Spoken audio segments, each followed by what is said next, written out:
A classificação do relevo brasileiro. Esse é o tema da nossa aula hoje.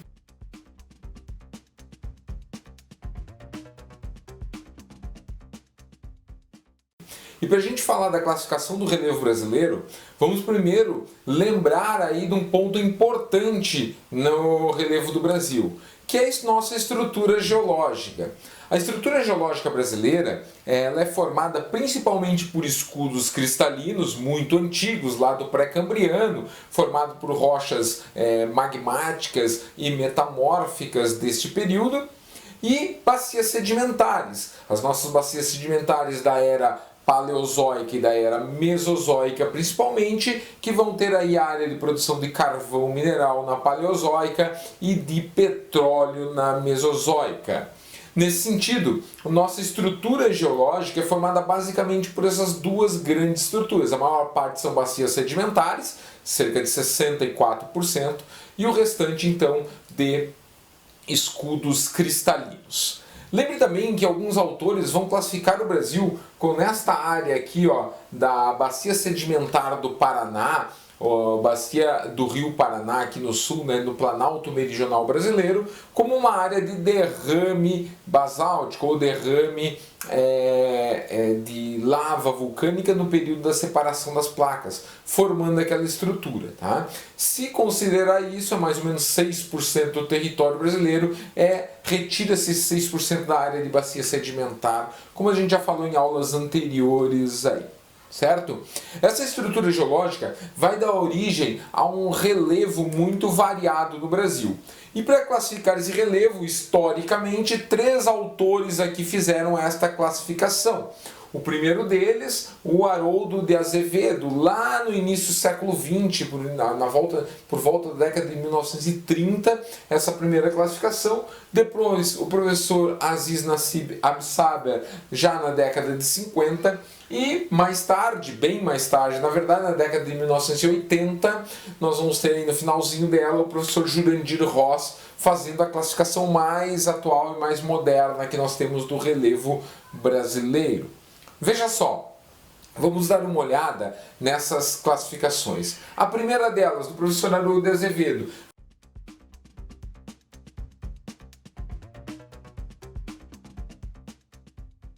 vai dividir o Brasil em planaltos e planícies, usando como critério apenas a altimetria.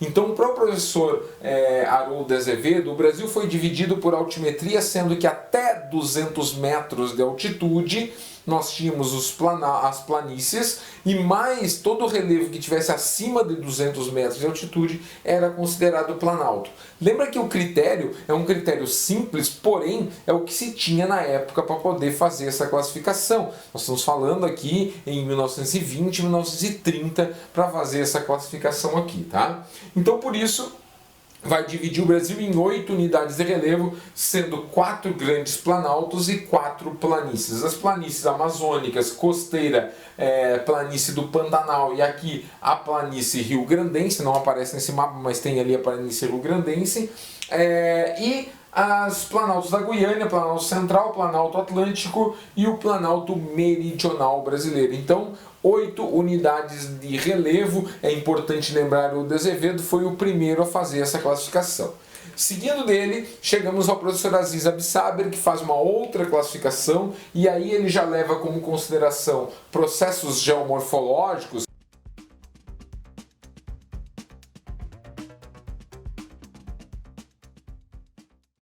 Para o professor Aziz Absaber, planaltos são áreas onde predomina o processo de intemperismo e erosão, e as áreas de planície predominam os processos de deposição, e por isso ele modifica o critério. Modificando o critério, tu modifica o resultado final. Então aqui tu passa a ter 10 unidades de relevo, né? Então veja só, tu vai ter aí planície e terra baixa da Amazônia, planícies e terras baixas costeiras e planície do Pantanal. São as planícies, as 3 grandes planícies que ele representa no território brasileiro. O restante são todos planaltos. Planalto das Guianas, Planalto Central brasileiro, o maior dos planaltos, né? Planalto Meridional, Planalto Serras do Leste e Sudeste do Brasil e assim por diante. Então, 10 unidades de relevo com critérios geomorfológicos.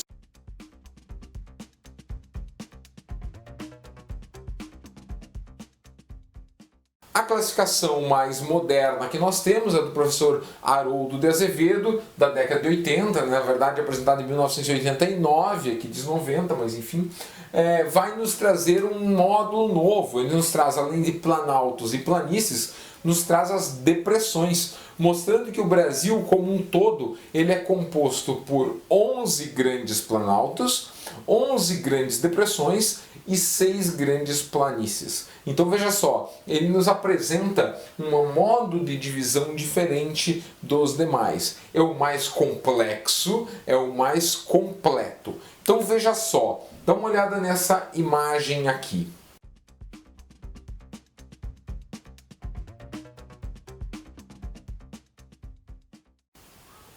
Essa imagem nos traz aí os 11 planaltos, 11 depressões, as 6 planícies representadas por ele, nos traz o nome de todas as 28 unidades de relevo.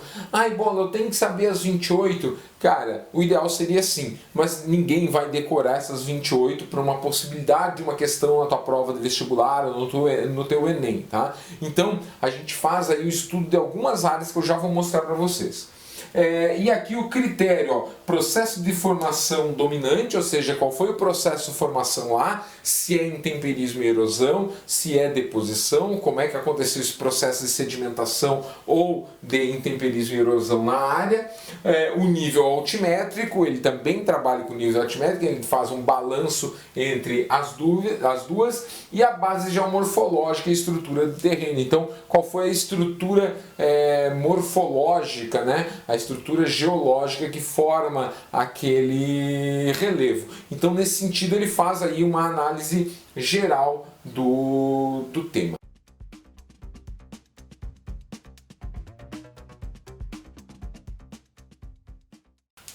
Bom, para entender esse relevo, a gente tem 3 cortes básicos e fundamentais dentro da área do Brasil. Corte 1, na região amazônica, esse corte aqui, ó, começa aqui com planaltos residuais norte-amazônicos e planaltos residuais sul-amazônicos. Então veja só, entre o sul da Amazônia e o norte nós temos planalto. Se nós temos planalto, no meio nós temos uma depressão, tá? Então depressão marginal amazônica e a planície do Rio Amazonas. Então aí esse corte esquemático do perfil topográfico do norte do Brasil. Importante guardar. O segundo é do Nordeste, esse corte aqui na região nordeste do Brasil. E aí a gente vai ter, ó, desde lá do interior perto da Amazônia, a planície do Rio Parnaíba, aí o Planalto e a Chapada do Rio Parnaíba, tu vai ter a Escarpa da Serra, aí tu vai ter a Depressão Sertaneja, o Planalto da Borborema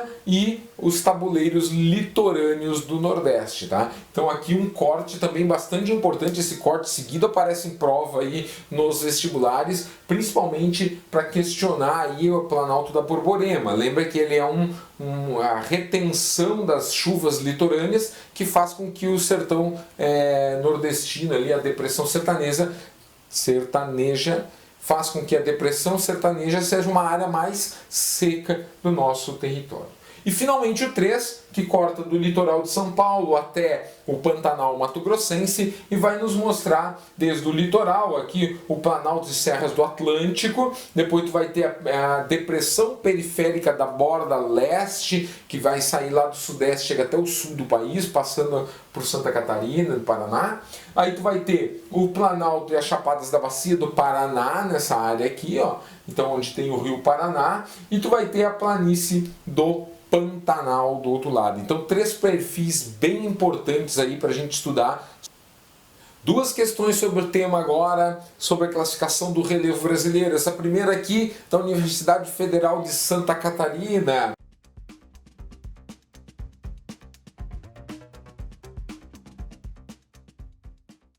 Então olha só, diz a seguinte, essa questão apresenta dois mapas para vocês, duas classificações, que se nós olharmos as duas aí, uma mais antiga, a outra mais nova, essa do Jurandir Ross, e diz o seguinte, analise as proposições corretas. A 1 vai dizer o seguinte, o mapa 1 apresenta uma divisão do relevo que leva em consideração os processos erosivos sofridos pelas unidades rochosas, sobretudo pela ação climática.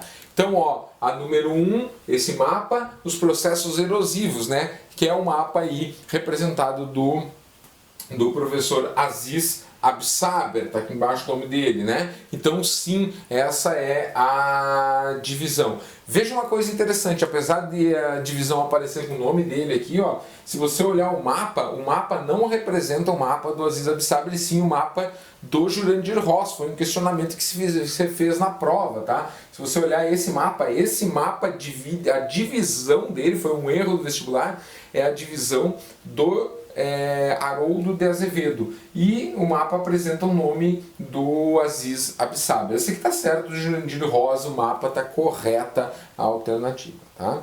Muito bem, então é o seguinte, a primeira correta. A 2, no mapa 2, diferentemente do mapa 1, predominam as depressões. Essa classificação leva em consideração os movimentos tectônicos da crosta terrestre. Depressão leva em consideração o movimento tectônico da crosta?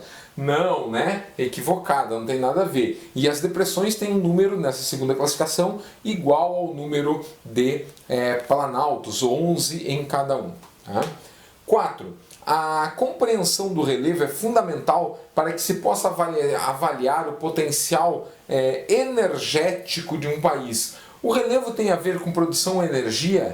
Sim, tem a ver com produção de energia. O relevo está diretamente ligado à formação dos rios, né? Então os rios de Planalto, por exemplo, são rios que têm maior potencial de produção de energia. Então, correto. 8. No mapa 2, a planície amazônica é representada como uma estreita faixa e deixa de ser, portanto, se comparada ao mapa 1, a maior planície do Brasil. Então, se tu olhar a planície amazônica aqui e aqui ela é a maior planície do Brasil. Aqui ela não representa a maior planície, correto? Correta alternativa, tá certo? Isso mesmo, né? Ela deixa de ser a maior planície brasileira. 16. A análise mais detalhada das formações de relevo nos dois mapas permite concluir que algumas unidades que não existem no primeiro estão presentes no segundo mapa. Então, tem unidades que estão aqui e que não estão aqui. Certo, né? Então a gente divide aqui tu tem depressões, por exemplo, que aqui não existem, né? Então nessa classificação correta. Finalmente a 32 vai dizer o seguinte, ó, a Guerra do Contestado de 1912 a 1916 ocorreu em área delimitada da planície gaúcha, de acordo com o mapa 1. Então segundo o mapa 1, aconteceu aqui na planície gaúcha. Equivocada. Lembra que a Guerra do Contestado é uma guerra que contesta as fronteiras entre Santa Catarina e Paraná, e nesse processo a gente tem aí essa guerra se delimitando sobre a planície, o Planalto do... A gente tem essa guerra se delimitando no Planalto Meridional brasileira, ou seja, na bacia do Rio Paraná. 29, a soma dessa questão, vamos para a próxima. A próxima questão é da UEM, aqui do Paraná, do sul do Brasil, né?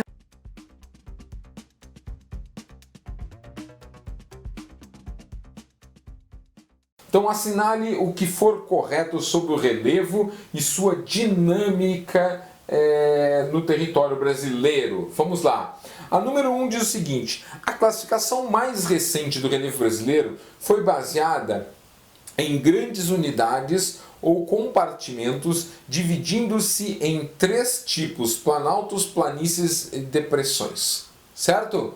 Correto, essa é a classificação do Haroldo de Azevedo, que a gente falou há pouco, certo? 2.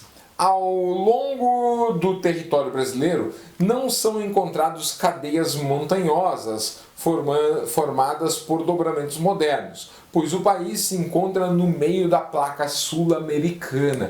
Verdadeiro, estrutura geológica brasileira, nós não temos dobramentos modernos no nosso território.